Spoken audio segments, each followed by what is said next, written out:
Good evening, class. I'm sorry again that I have to do this lecture this way tonight, but there's really no choice just because I'm going to be so busy late this afternoon with the president and the governor. So here I am in my home office, which you can see a little bit of here, to talk to you about interviewing. We are about to begin some assignments where you're really going to have to be doing some interviewing. So I just wanted to talk to you a little bit about it first. Let me begin by telling you a story about a story that I did a long time ago now.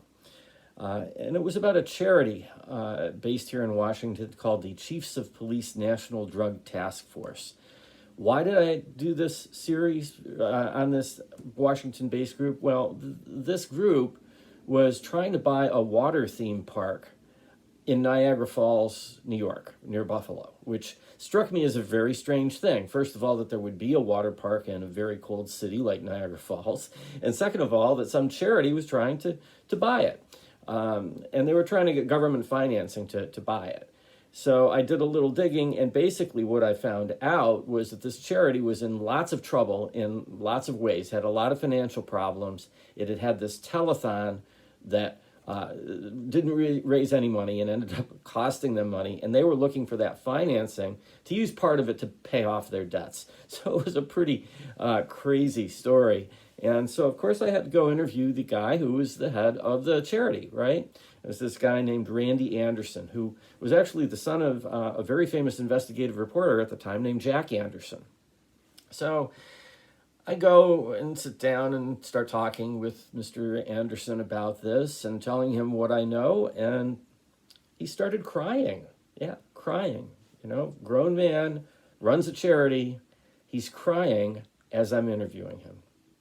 Now, I'm telling you this only because, believe it or not, this will probably happen to you sooner or later in your journalism career.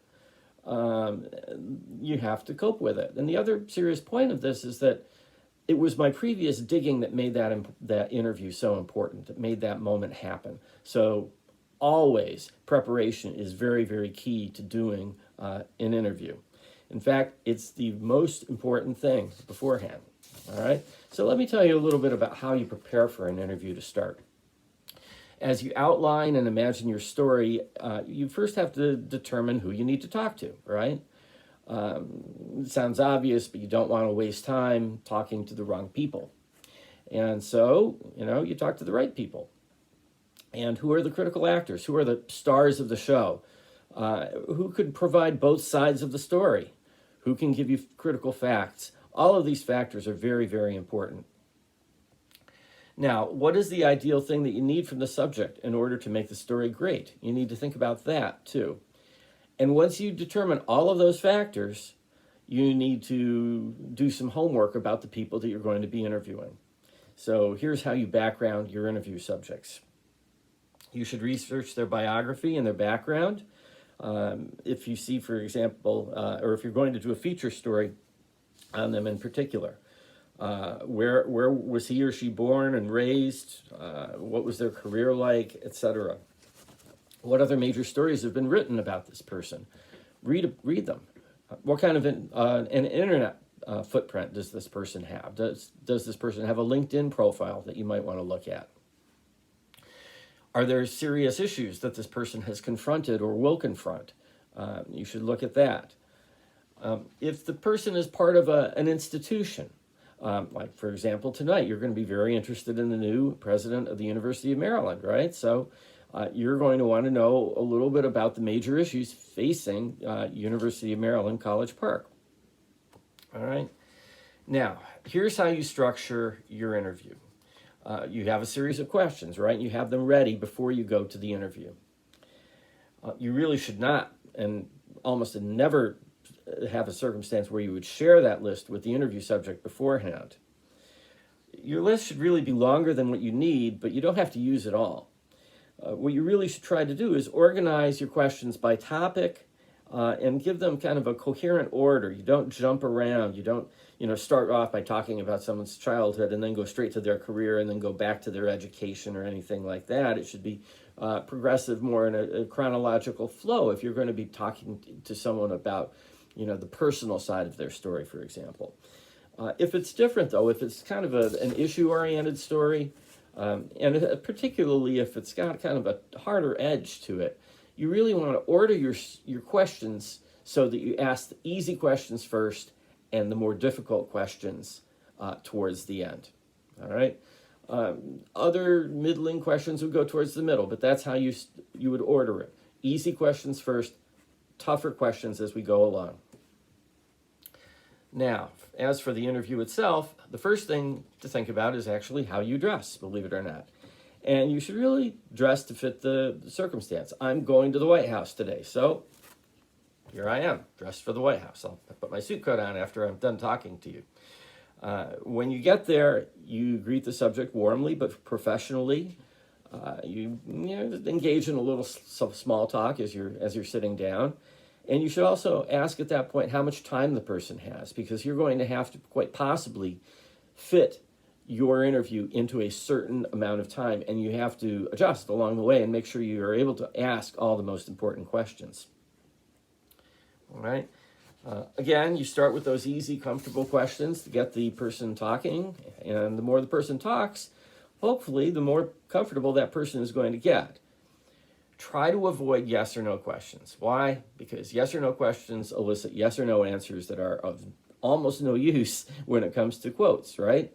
So instead, get the subject to try to describe their thoughts or to describe their feelings about whatever it is you're asking them about. Now, if the person doesn't answer your question, then you have to find a way to ask it again. Reword it and ask it again. If the person doesn't answer the second time, you reword it a third time. After that, what I would suggest you do is what I do when someone isn't answering my question. I have a technique that I use when someone has failed on a third time to answer a question.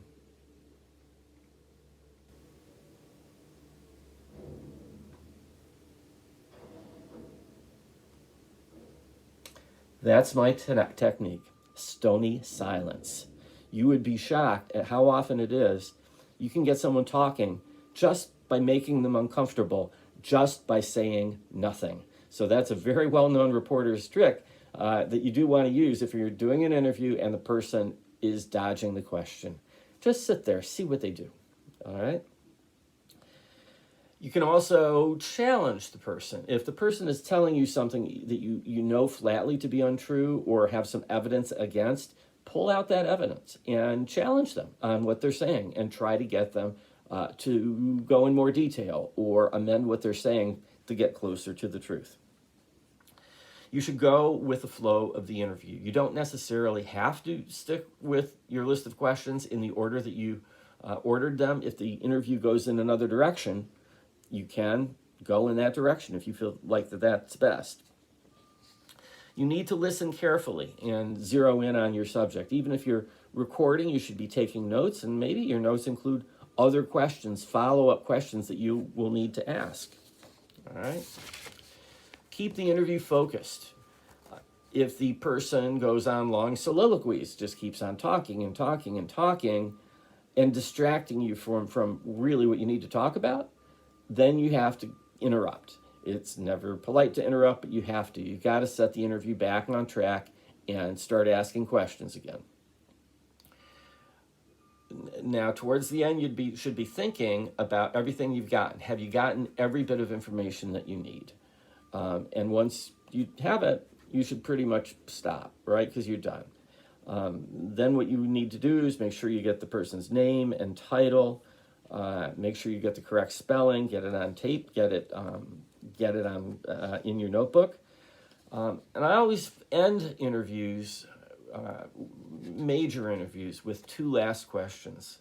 And they are, is there anything else I should be asking or anything else I ought to know? And also, is there anyone else I need to talk to about this story? You'll be surprised how often you're going to find other sources simply by asking that question. Okay? Now, a little bit about using Otter. I asked you all to download the Otter app last time, and I think you're going to find it very useful. It's a kind of a revolutionary thing that's only been around a couple of years, And what it does is it provides you with a real-time transcript of your interviews that's really quite accurate. It's not perfect, as you will find, but it's quite accurate. So I find it to be very, very useful. I record almost every interview I do on Otter now, and I take notes in a little bit of a different way. What I'm trying to do is I'm still trying to capture the key quotes and this and that, but I'm also looking for keywords that will highlight sections of the interview that are important to me. And then when I have those and I go back and I look at the transcript on my computer, and yes, Otter automatically transfers from your phone to a computer file, to a file you can open on your computer. When I go in there and I look at what's there, I can find the keyword, do a search for the keyword at the top, and boom, there I am with that passage that's very important to my story. All right. Now, even though Otter records quotes very well, even though you can look at those quotes transcribed, you still have to take notes in your notebook for a couple of reasons. What if something happens? What if Otter stops recording? What if your phone loses its charge or the app crashes? You know, you're going to need a backup, and your notes, comprehensive notes, are your backup. What you do, too, in your notes, I always do this, when I get a key quote, I put a star next to it. Why do I do that? Because then it's easier for me to find if I have to look through my notes later. Now, once you're writing your stories, so you have really two set of notes, right? You have your paper notes on your notebook, and you also have your Otter file on your computer. What you need to do is find those quotes on Otter that look like the ones you want to use, and you need to listen to them, okay? You need to, if you click on a certain word in an Otter transcript, it will play the tape, okay? So that way you can check and see if the transcription is accurate. Most of the time it is. Sometimes it's off by a word or two. So it's absolutely essential that you do that. You can't just copy the stuff from Otter and stick it into your story, or you might risk misquoting someone. So always listen to what you're hearing on Otter before putting it in your stories, okay? Now, in conclusion, let me just say a few things. First of all, your story is only as good as your interview, all right? So remember that. And remember, too, that you may have to go back to an interview subject again and again and again.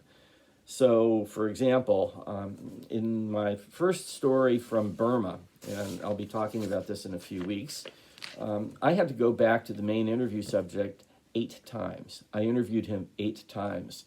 And on the 8th interview, he told me, oh, yes, when I was a 15-year-old child soldier, I killed a Burmese soldier. Very important fact for the story. And the only reason I got it was I was that persistent and I worked that hard to get to know that interview subject so that he finally trusted me enough to tell me that.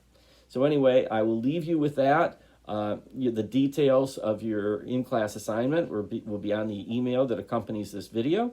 And I hope you have fun out there interviewing folks tonight, and we will see you on Tuesday. Bye.